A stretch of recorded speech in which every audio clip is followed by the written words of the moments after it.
Gênesis, capítulo 47. Então veio José e disse a Faraó: Meu pai e meus irmãos, com os seus rebanhos e o seu gado, com tudo o que tem, chegaram da terra de Canaã. E eis que estão na terra de Gósen. E tomou 5 dos seus irmãos e os apresentou a Faraó. Então perguntou Faraó aos irmãos de José: Qual é o vosso trabalho? Eles responderam: Os teus servos somos pastores de rebanho, tanto nós como nossos pais. Disseram mais a Faraó: Viemos para habitar nesta terra, porque não há pasto para o rebanho de teus servos, pois a fome é severa na terra de Canaã. Agora, pois, te rogamos, permitas habitem os teus servos na terra de Gósen. Então disse Faraó a José: Teu pai e teus irmãos vieram a ti. A terra do Egito está perante ti. No melhor da terra faze habitar teu pai e teus irmãos. Habitem na terra de Gósen. Se sabes haver entre eles homens capazes, põe-nos por chefes do gado que me pertence. Trouxe José a Jacó, seu pai, e o apresentou a Faraó. E Jacó abençoou a Faraó. Perguntou Faraó a Jacó: Quantos são os dias dos anos da tua vida? Jacó lhe respondeu: Os dias dos anos das minhas peregrinações são 130 anos. Poucos e maus foram os dias dos anos da minha vida, e não chegaram aos dias dos anos da vida de meus pais, nos dias das suas peregrinações. E tendo Jacó abençoado a Faraó, saiu de sua presença. Então José estabeleceu a seu pai e a seus irmãos, e lhes deu possessão na terra do Egito, no melhor da terra, na terra de Ramsés, como Faraó ordenara. E José sustentou de pão a seu pai, a seus irmãos e a toda a casa de seu pai, segundo o número de seus filhos. Não havia pão em toda a terra, porque a fome era muito severa, de maneira que desfalecia o povo do Egito e o povo de Canaã por causa da fome. Então José arrecadou todo o dinheiro que se achou na terra do Egito e na terra de Canaã, pelo cereal que compravam, e o recolheu à casa de Faraó. Tendo-se acabado, pois, o dinheiro na terra do Egito e na terra de Canaã, foram todos os egípcios a José e disseram: Dá-nos pão, porque haveremos de morrer em tua presença? Porquanto dinheiro nos falta. Respondeu José: Se vos falta o dinheiro, trazei o vosso gado. Em troca do vosso gado, eu vos suprirei. Então trouxeram o seu gado a José, e José lhes deu pão em troca de cavalos, de rebanhos, de gado e de jumentos, e o sustentou de pão aquele ano em troca do seu gado. Vindo aquele ano, foram a José no ano próximo e lhe disseram: Não ocultaremos a meu senhor que se acabou totalmente o dinheiro, e meu senhor já possui os animais. Nada mais nos resta diante de meu senhor, senão o nosso corpo e a nossa terra. Por que haveremos de perecer diante dos teus olhos, tanto nós como a nossa terra? Compra-nos a nós e a nossa terra a troco de pão, e nós e a nossa terra seremos escravos de Faraó. Dá-nos semente para que vivamos e não morramos, e a terra não fique deserta. Assim, comprou José toda a terra do Egito para Faraó, porque os egípcios venderam cada um seu campo, porquanto a fome era extrema sobre eles, e a terra passou a ser de Faraó. Quanto ao povo, ele o escravizou de uma a outra extremidade da terra do Egito. Somente a terra dos sacerdotes não a comprou ele, pois os sacerdotes tinham porção de Faraó, e eles comiam a sua porção que Faraó lhes tinha dado. Por isso não venderam a sua terra. Então disse José ao povo: Eis que hoje vos comprei a vós outros e a vossa terra para Faraó. Aí tendes sementes, semeai a terra. Das colheitas dareis o 5º a Faraó, e as 4 partes serão vossas. Para a semente do campo, e para o vosso mantimento e dos que estão em vossas casas, e para que comam as vossas crianças. Responderam eles: a vida nos tem dado. Achemos mercê perante meu senhor e seremos escravos de Faraó. E José estabeleceu por lei até o dia de hoje que, na terra do Egito, tirasse Faraó o quinto. Só a terra dos sacerdotes não ficou sendo de Faraó. Assim, habitou Israel na terra do Egito, na terra de Gósen. Nela tomaram possessão e foram fecundos, e muitos se multiplicaram. Jacó viveu na terra do Egito 17 anos, de sorte que os dias de Jacó, os anos da sua vida, foram 147. Aproximando-se, pois, o tempo da morte de Israel, chamou a José, seu filho, e lhe disse: se agora achei mercê à tua presença, rogo-te que ponhas a mão debaixo da minha coxa e uses comigo de beneficência e de verdade. Rogo-te que me não enterres no Egito, porém que eu jaza com meus pais. Por isso me levarás do Egito e me enterrarás no lugar da sepultura deles. Respondeu José: farei segundo a tua palavra. Então lhe disse Jacó: jura-me. E ele jurou-lhe, e Israel se inclinou sobre a cabeceira da cama. Gênesis, capítulo 48. Passadas estas coisas, disseram a José: teu pai está enfermo.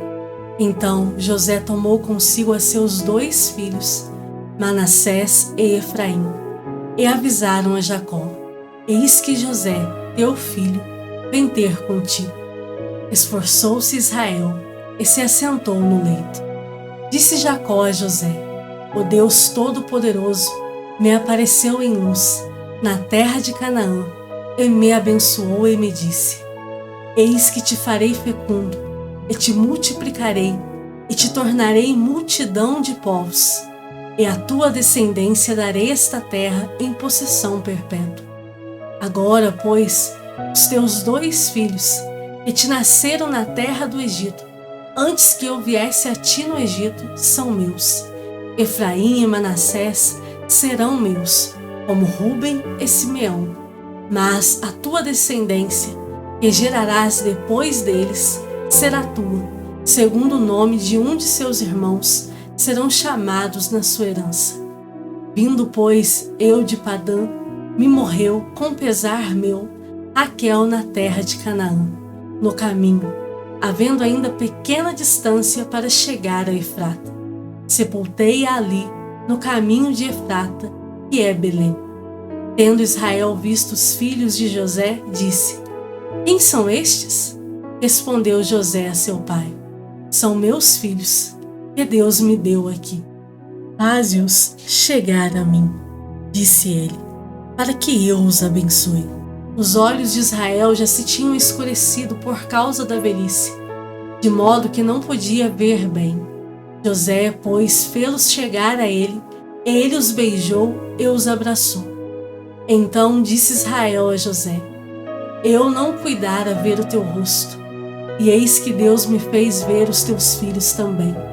E José, tirando-os dentre os joelhos de seu pai, inclinou-se à terra diante da sua face. Depois tomou José a ambos, a Efraim na sua mão direita, à esquerda de Israel, e a Manassés na sua esquerda, à direita de Israel, e fê-los chegar a ele. Mas Israel estendeu a mão direita e a pôs sobre a cabeça de Efraim, que era o mais novo, e a sua esquerda sobre a cabeça de Manassés, cruzando assim as mãos, não obstante ser Manassés o primogênito.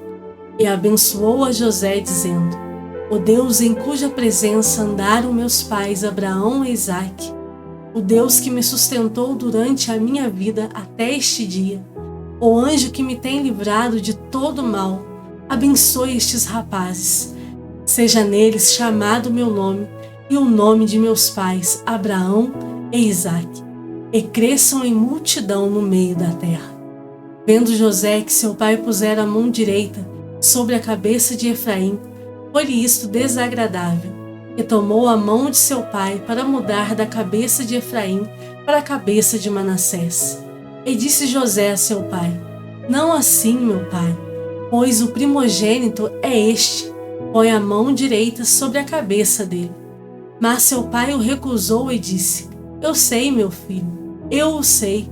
Ele também será um povo, também ele será grande. Contudo, o seu irmão menor será maior do que ele, e a sua descendência será uma multidão de nações. Assim, os abençoou naquele dia, declarando: Por vós Israel abençoará, dizendo: Deus te faça como a Efraim e como a Manassés. E pôs o nome de Efraim adiante do de Manassés. Depois disse Israel a José: Eis que eu morro, mas Deus será convosco e vos fará voltar à terra de vossos pais. Dou-te, demais que a teus irmãos, um declive montanhoso, o qual tomei da mão dos amorreus com a minha espada e com o meu arco. Salmos, de número 24. Ao Senhor pertence a terra e tudo que nela se contém, o mundo e os que nele habitam.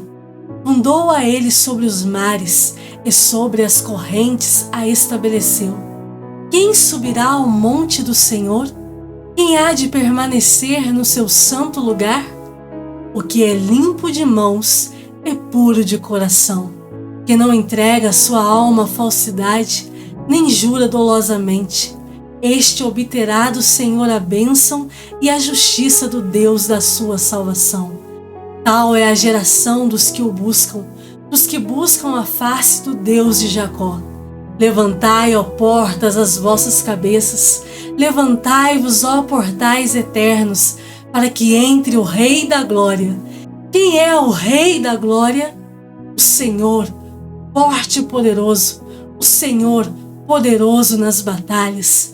Levantai, ó portas, as vossas cabeças, levantai-vos, ó portais eternos, para que entre o Rei da Glória. Quem é esse Rei da Glória? O Senhor dos Exércitos. Ele é o Rei da Glória. Marcos, capítulo 4. Voltou Jesus a ensinar à beira-mar, e reuniu-se numerosa multidão a ele, de modo que entrou no barco, onde se assentou, afastando-se da praia, e todo o povo estava à beira-mar na praia. Assim, lhes ensinava muitas coisas por parábolas, no decorrer do seu doutrinamento. Ouvi, eis que saiu o semeador a semear, e ao semear, uma parte caiu à beira do caminho, e vieram as aves e a comeram. Outra caiu em solo rochoso, onde a terra era pouca, e logo nasceu, visto não ser profunda a terra. Saindo, porém, o sol a queimou, e porque não tinha raiz, secou-se. Outra parte caiu entre os espinhos, e os espinhos cresceram e a sufocaram, e não deu fruto. Outra, enfim, caiu em boa terra e deu fruto, e vingou e cresceu, produzindo a 30, a 60 e a 100 por um. E acrescentou: Quem tem ouvidos para ouvir, ouça. Quando Jesus ficou só, os que estavam junto dele com os 12 o interrogaram a respeito das parábolas. Ele lhes respondeu: A vós outros vos é dado conhecer o mistério do reino de Deus, mas aos de fora tudo se ensina por meio de parábolas, para que vendo vejam e não percebam, e ouvindo ouçam e não entendam, para que não venham a converter-se e haja perdão para eles. Então lhes perguntou: Não entendeis esta parábola, e como compreendereis todas as parábolas? O semeador semeia a palavra. São estes os da beira do caminho, onde a palavra é semeada, e enquanto a ouvem, logo vem Satanás e tira a palavra semeada neles. Semelhantemente, são estes os semeados em solo rochoso, os quais, ouvindo a palavra, logo a recebem com alegria. Mas eles não têm raiz em si mesmos, sendo antes de pouca duração. Em lhes chegando a angústia ou a perseguição por causa da palavra, logo se escandalizam. Os outros, os semeados entre os espinhos, são os que ouvem a palavra, mas os cuidados do mundo, a fascinação da riqueza e as demais ambições, concorrendo, sufocam a palavra, ficando ela infrutífera.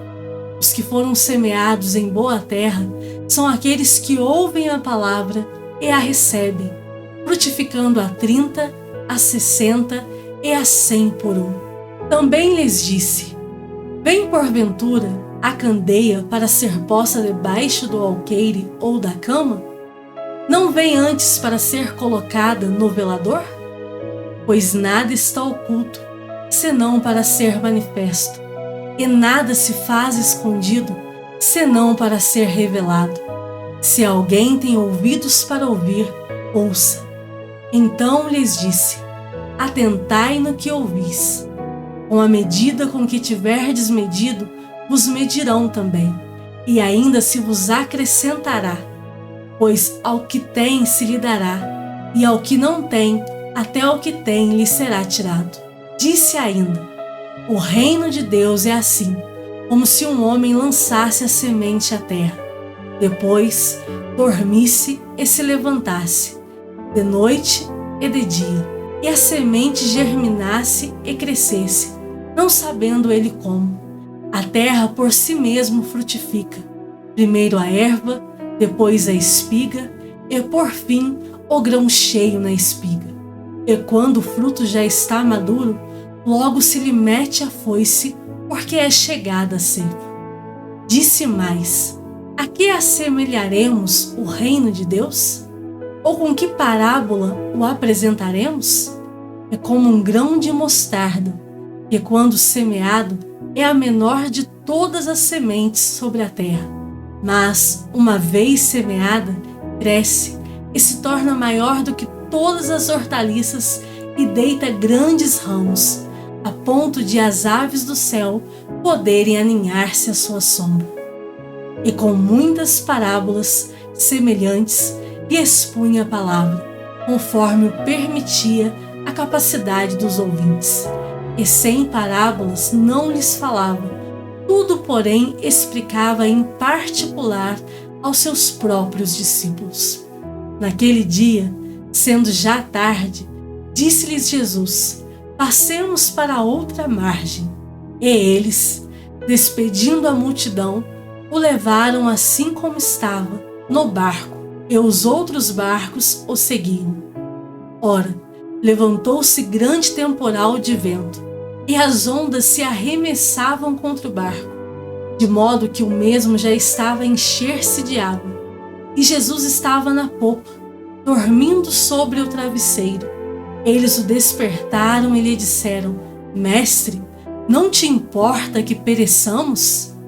E ele, despertando, repreendeu o vento e disse ao mar: acalma-te, emudece. O vento se aquietou e fez-se grande bonança. Então lhes disse: por que sois assim tímidos? Como é que não tendes fé?